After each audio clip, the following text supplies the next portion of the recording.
Assalamualaikum warahmatullahi wabarakatuh. Apa kabar anak-anak Indonesia yang hebat? Jumpa kembali dengan Pak Guru, dan pada pertemuan kali ini, kita masih membahas tentang berbagai ritual yang dilakukan dalam melaksanakan ibadah haji. Di antaranya adalah melempar batu-batu kecil pada tempat yang telah ditentukan yang disebut dengan melempar jumroh. Bagaimana cara melakukannya, kapan waktu melaksanakannya, serta di manakah para jamaah haji melakukan jumroh tersebut. Nah, untuk lebih jelasnya, ayo simak video ini sampai selesai.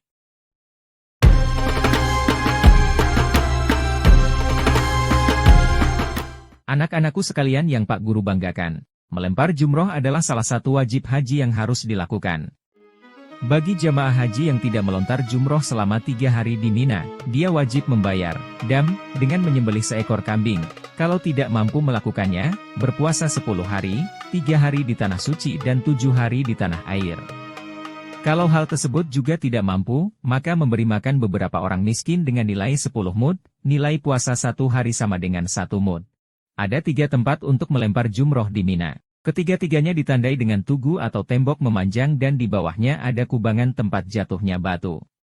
Pertama adalah Jumroh Ula atau juga disebut Jumroh Suguro yang terletak di ujung paling timur dekat Masjid Ai-Haif. Kedua Jumroh Wusto, tengah, letaknya yang paling tengah antara 3 Jamarot. Dan terakhir adalah Jumroh Aqobah, atau Jumroh Kubro yang letaknya paling barat dekat batas akhir Mina. Pelemparan jumroh ini bisa dilakukan di tingkat atas atau di tingkat dasar, sebab memang dibuat bertingkat, 5 tingkat. Waktu melempar jumroh. Waktu melempar jumroh adalah sebagai berikut.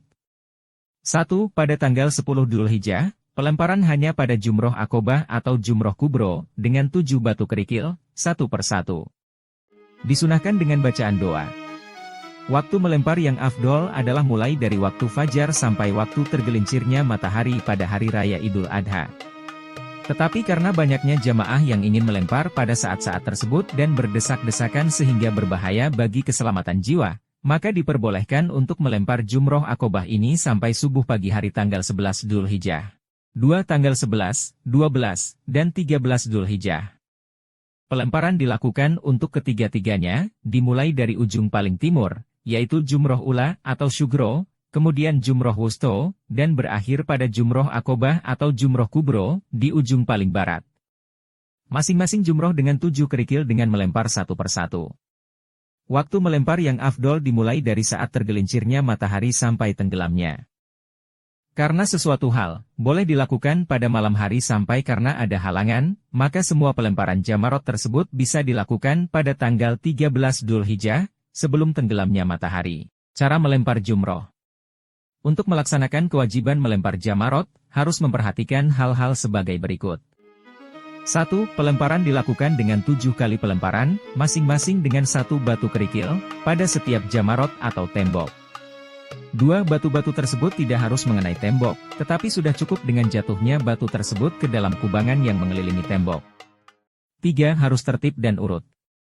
Untuk tanggal 10 Dzulhijjah, pelemparan hanya pada Jumroh Aqobah. 2 tanggal 11, 12, dan 13 Dzulhijjah.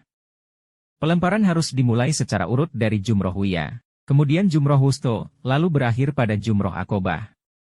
Tertib dan urutan ini juga berlaku bagi jamaah yang berhalangan pada tanggal 11, 12, dan 13 Dzulhijjah. Sehingga seluruhnya dilaksanakan pada tanggal 13 Dzulhijjah, maka dia harus melempar dulu untuk tanggal 10, yaitu pada Jumroh Aqobah saja, kemudian untuk tanggal 11 dimulai dari Jumroh Ula Wusto Aqobah. Demikian pula untuk tanggal 13 harus dimulai dari Jumroh Ula Wusto Aqobah. 4. Kerikil-kerikil tersebut harus dilemparkan bukan diletakkan atau dijatuhkan, misalnya karena sangat berdekatan dengan kubangan jumroh. 5. Bila seseorang mewakili orang lain, dia sendiri harus sudah melempar ketiga jamarot tersebut, untuk dirinya sendiri, baru kemudian dia melempar untuk orang yang diwakilinya. Ada lagi yang berpendapat bahwa ketika selesai melempar Jumroh Ula untuk diri sendiri, kemudian melempar lagi untuk orang lain yang diwakilinya. Demikian seterusnya pada pelemparan Jumroh Wusto dan Aqobah. Walau demikian, cara yang pertama adalah cara yang utama. 6. Jika ada halangan sehingga tidak bisa melempar pada hari pertama, maka dilakukan pada hari kedua. Bila pada hari kedua juga tidak bisa, maka semua lemparan boleh dilakukan pada hari ketiga. Caranya adalah seperti pada nomor 3 di atas. 7. Setiap kali akan melempar, disunahkan membaca doa, atau membaca, Bismillahi Allahu Akbar, atau takbir saja, Allahu Akbar. Anak-anakku sekalian, Kiai Haji Hussein Muhammad, menjelaskan sebagaimana dikutip dari Jabar, NU, ID, tentang esensi melempar jumroh adalah simbol perjuangan manusia untuk membersihkan hati dengan membuang atau melemparkan sejauh mungkin semua kecenderungan-kecenderungan egoistik manusia, kesombongan dan keangkuhan yang seringkali menyesatkan, menjerumuskan bahkan menyengsarakan manusia yang lain. Jumroh juga sering digambarkan sebagai simbol ekspresi mengusir setan yang bersemayam dalam diri. Karena makhluk ini punya karakter yang selalu ingin menyesatkan dan menjerumuskan manusia ke jurang dosa.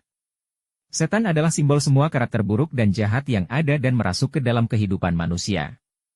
Ia adalah nafsu yang memprovokasi manusia untuk melakukan tindakan-tindakan destruktif, menghancurkan, meski tampil dalam lakon-lakon yang indah dan memikat hati. Allah berfirman dalam surah Yusuf ayat 53, Innan nafsa, lamarotum bisu. Sesungguhnya hawa nafsu selalu menggerakkan manusia ke arah tindakan-tindakan yang buruk. Surah Yusuf ayat 53. Angka 7 menunjukkan sekali lagi bahwa perjuangan ini harus dilakukan terus-menerus dan tidak boleh berhenti. Angka itu menunjukkan bahwa perjuangan melawan keburukan yang ada dalam diri ini memang tak mudah, seringkali gagal.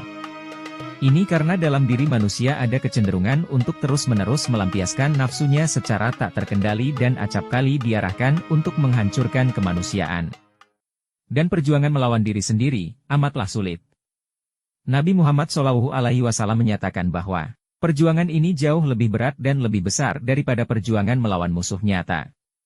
Beliau mengatakan, kita pulang dari perjuangan kecil, melawan musuh nyata, menuju perjuangan besar, melawan ego diri sendiri. Syarat sahnya melontar. Adapun syarat sah melontar, sebagaimana dijelaskan oleh Kiai Haji Muhammad Fakhruddin Al-Bantani, dalam bukunya Panduan Manasik Haji, menjelaskan tentang syarat sah melontar adalah 1. Harus dilemparkan, kalau batunya ditaruh saja tanpa melempar maka tidak sah. 2. Dengan batu. Kalau melontarnya dengan sendal atau jam tangan atau uang logam, maka tidak sah. 3. Melontar dengan 7 batu dengan yakin. Kalau ragu-ragu apa 7 apa 6 umpamanya, maka ambil bilangan yang terkecil. Kalau melontarnya dengan 7 batu dengan sekali lontaran maka terhitung 1. 4. Melontarnya di kolam, yaitu tempat yang ada tugunya. Kalau melontarnya pada tugu kemudian tidak masuk di kolam maka tidak sah. 5. Melontarnya dengan tangan. Demikianlah anak-anak pembahasan kita kali ini tentang melempar jumroh yang merupakan salah satu rangkaian dalam ibadah haji. Semoga dapat menambah pengetahuan dan wawasan kita serta dapat meningkatkan kecintaan kita kepada Rasulullah, serta juga dapat meningkatkan keimanan kita kepada Allah Subhanahu wa Ta'ala. Jangan lupa untuk menyimak video-video lainnya dari Bang Nurdin di channel ini. Terima kasih. Wassalamualaikum warahmatullahi wabarakatuh.